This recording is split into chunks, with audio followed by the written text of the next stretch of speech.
तो बड़ी खबर इस वक्त की कोलकाता से, आरजी कर रहे हैं अस्पताल में बवाल। आपको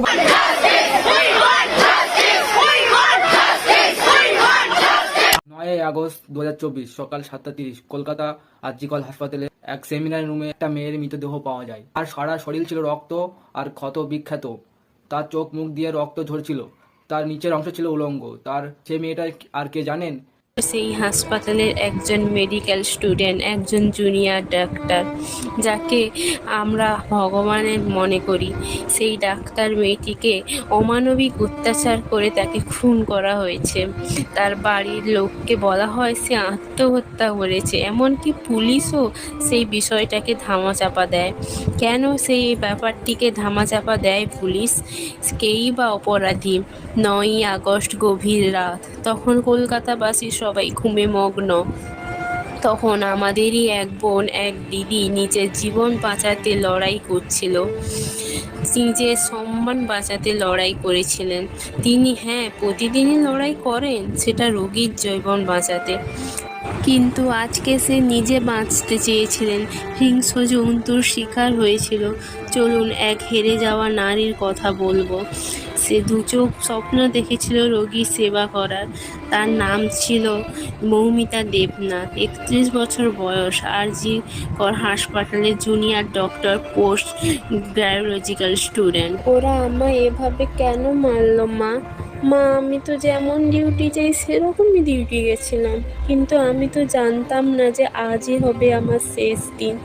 আমি তো আমার জুনিয়রদের সাথে কত গল্প করতে করতে রাতের খাবার খেয়েছিলাম। জানো মা, অনলাইন থেকে অর্ডার করে আনিয়েছিলাম আমার প্রিয় খাবারটা, ওটাই আজ খেয়েছিলাম। এখনই যদি বুঝতাম এটাই আমার শেষ খাওয়া। ডিউটির বাঁধনে আমি তখন ক্লান্ত হয়ে গেলাম মা। আমার চোখ দুটো ঘুমে বন্ধ হয়ে যাচ্ছিল। একটু শরীরে ক্লান্তি মেটাতে গেলাম। তখনও যদি বুঝতাম মা সারা জীবনের মতন বিশ্রামে চলে যাব।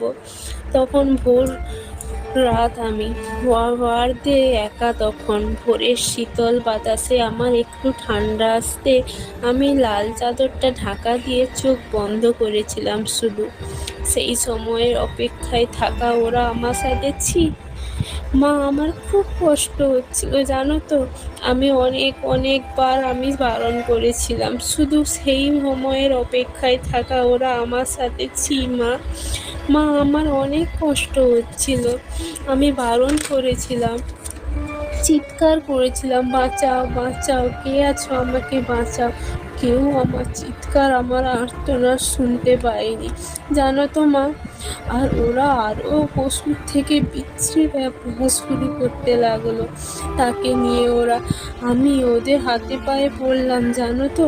আমি ওটাও বললাম যে আমাকে ছেড়ে দাও দয়া করে, আমি কাউকে বলবো না এই কথা, আমাকে ছেড়ে দাও।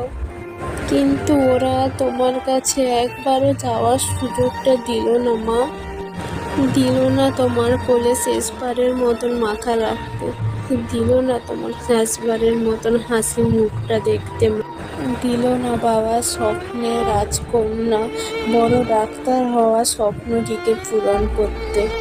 নিজেদের সর্বশক্তি দিয়ে আমার গলাটা জোরে টিপে ধরল। আমি অনেক চেষ্টা করছিলাম বাঁচার, কিন্তু দেখো আলোয় আলো আকাশ, দেখো আকাশ তারায় ভরা, দেখো যাওয়ার পথ